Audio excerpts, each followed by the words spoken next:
Bonjour Tamara Lusada. Oui, bonjour. Vous êtes consul du Venezuela en charge de Saint-Martin, Saint-Barthélemy, la Guyane, la Guadeloupe, la Martinique. Dimanche dernier, près de 19 millions de Vénézuéliens étaient appelés aux urnes pour élire le président de la République. Deux candidats principaux, donc le sortant Hugo Chavez et Enrique Capriles Radonski. On le sait, c'est Hugo Chavez qui a été réélu avec près de 55% des suffrages. Madame le consul, selon vous, qu'est-ce qui explique la victoire de Chavez et quels sont les thèmes ayant poussé la majorité des électeurs à voter en sa faveur? Il n'y a qu'à regarder la politique sociale qui mène le gouvernement, qui a comme but principal la distribution plus juste des revenus du pays.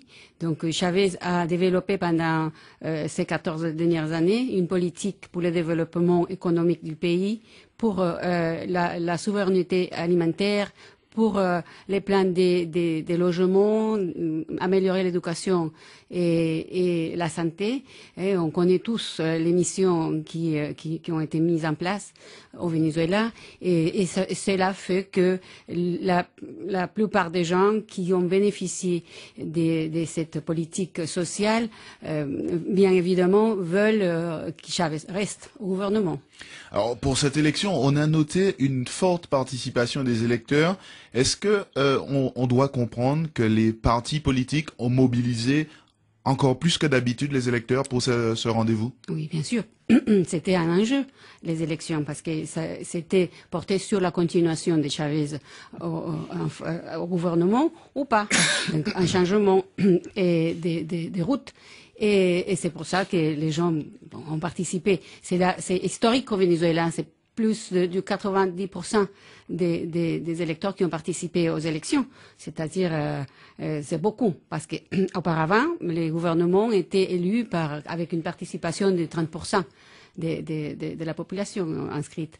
Donc, alors, vous voyez, on ne peut pas dire qu'au Venezuela, il n'y en a pas de démocratie. Ça vient d'être bien démontré. Tout le monde participe et les perdants acceptent leurs déchets. Alors dans la région des Antilles françaises et de la Guyane, les ressortissants vénézuéliens ont pu voter en se rendant au consulat général situé à Fort-de-France. Et là aussi, la participation a été plus importante que d'habitude. C'est le fameux enjeu dont vous parliez qui explique cette participation. Tout à fait, tout à fait. Les dernières élections dans lesquelles les Vénézuéliens qui vivent à l'extérieur pouvaient participer, c'était en 2010 pour les élections du Parlatino. Et à ce moment-là, on avait 69 des personnes inscrites sur la liste électorale et ils sont venus une 140aine de personnes. Tandis que maintenant, on avait 104 personnes inscrites. Il y a la moitié qui est venue. Mais il faut savoir qu'il y a des gens qui sont inscrits sur la liste électorale, mais qui vivent à Saint-Barthélemy, à Saint-Martin, à Guadeloupe, qui ont des difficultés de se déplacer pour venir voter. Mais cela dit, je connais des cas de deux personnes qui sont venues, une de France et l'autre de la Guadeloupe. Comment expliquer justement que cette personne soit venue spécialement de France? Voilà, c'est dont on parlait tout à l'heure. Il y avait un enjeu, c'était la continuation du Chavez au gouvernement ou pas. Donc on avait un choix à faire et les gens voulaient montrer sa décision, son choix, quoi. Alors, arrêtons-nous, si vous voulez bien, sur ces Vénézuéliens de Martinique. Ils sont près de 300 à vivre ici, environ. Oui, voilà. Et on note que la majorité de ces Vénézuéliens sont d'origine haïtienne. Et en discutant avec certains, même s'ils gardent l'amour d'Haïti, ils se sentent désormais profondément vénézuéliens. Comment vivre sur ces deux pays et adorer à la fois les deux drapeaux? Il faudrait leur poser la question, eux, mais je pense, bon, ce sont des gens qui sont partis d'Haïti dans une situation difficile, personnelle, qui ont trouvé au Venezuela une deuxième patrie, qui ont vécu au Venezuela pendant 40 ans, qui ont eu leurs enfants là-bas, et que, bon, après, dans les années 80-90, la situation économique du Venezuela n'était pas la même et ils ont décidé de rentrer. C'est-à-dire de venir surtout sur la Martinique, sur les Antilles françaises. et ils sont ici installés, mais il faut dire hein, que quand en Haïti, quand on prend une autre nationalité, on perd la nationalité haïtienne. Donc eux, devant les autorités françaises, ils sont vénézuéliens. Eux-mêmes sont des Vénézuéliens. Des Vénézuéliens qui ont vécu une Venezuela et qui voient maintenant les changements qui se sont que Chavez a apportés au pays et qui ont une préférence nette pour Chavez. Alors, sans langue de bois, Madame le Consul, qu'est-ce qui a véritablement changé? Vous parliez de ce que les ex-haïtiens, donc devenus vénézuéliens, ont pu constater.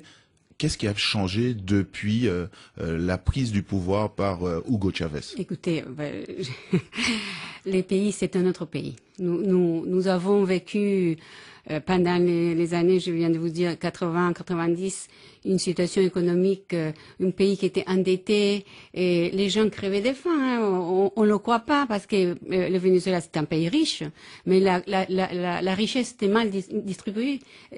Donc il y avait pas, la santé est en train d'être privatisée, l'éducation aussi. Les gens mangeaient au Venezuela. Le président l'a dit plusieurs fois à la télévision, manger des nourritures pour chiens. Perrarina, c'est une marque. Et moi, je suis partie du Venezuela après le Caracaso. Et à chaque fois que je rentrais au pays, je voyais que la situation s'est dégradée. Quand Chavez est venu au pouvoir, il a tout de suite attaqué la situation de la santé avec l'émission. Il a pris du gouvernement de Cuba et tous les médecins cubains parce que il faut savoir que les gens qui habitaient dans les cerros de Caracas, il n'avait pas de santé, il n'y avait pas un médecin vénézuélien qui montait là-haut, hein, parce que c'était dangereux, c'était bon.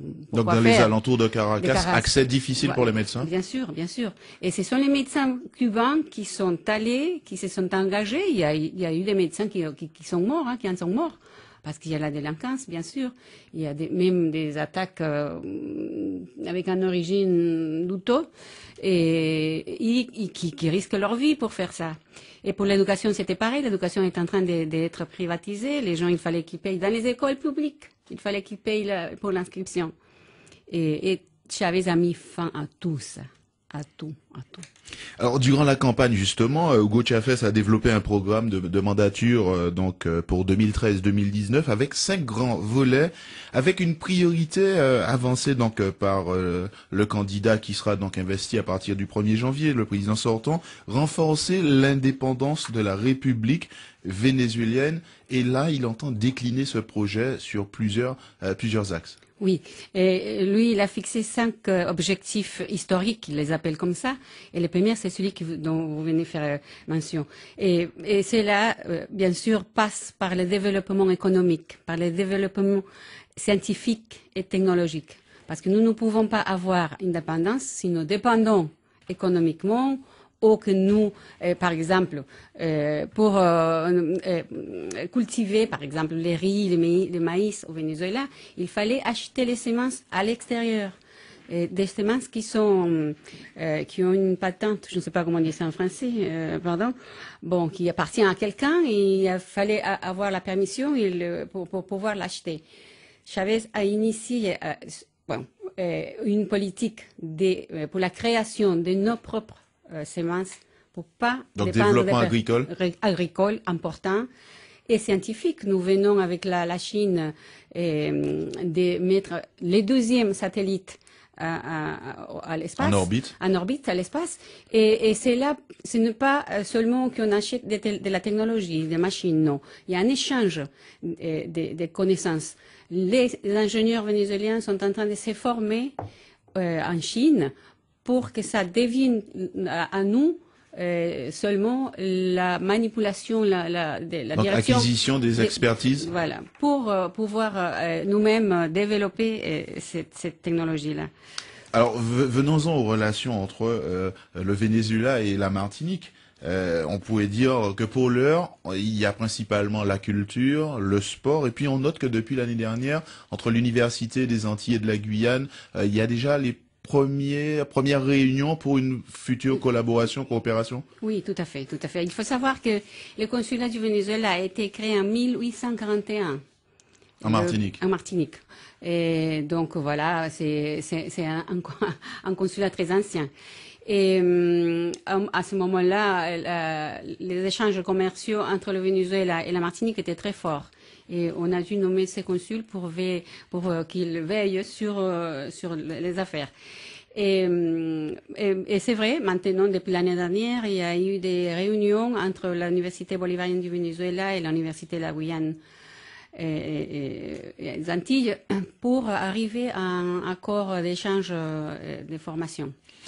Merci en tout cas, Madame le consul Tamara Losada, d'avoir répondu à nos questions. Merci à vous.